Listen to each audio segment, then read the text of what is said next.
নমস্কার বন্ধুরা, শ্রাবন্তী কিচেন কুকে আপনাদের স্বাগত।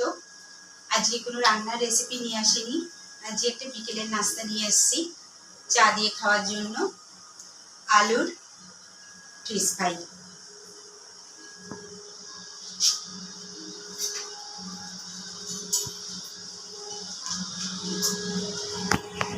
আলুটা সেদ্ধ করে গ্রেট করে নিয়েছি।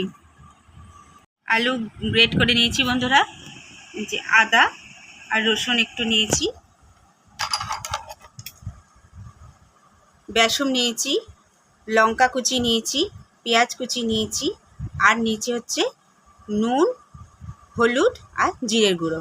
একসাথে উপকরণগুলো দিয়ে একটা ডো করে নেব। এই যে পুরো এরকমভাবে ডোটা করে নিতে হবে। কড়াই তেল গরম করতে দিয়েছি বন্ধুরা, আর ডো থেকে এই যে এরকমভাবে লেচি কেটে নিয়েছি। এবার তেল গরম হলে ভাজবো। দেবো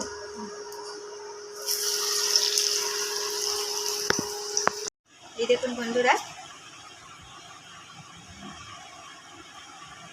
এইরকম আরও নিত্য নতুন ভিডিও পেতে শ্রাবন্তী কিচেন কুকে সাবস্ক্রাইব ও পাশে থাকা বেল আইকনটা টিপে দেবেন।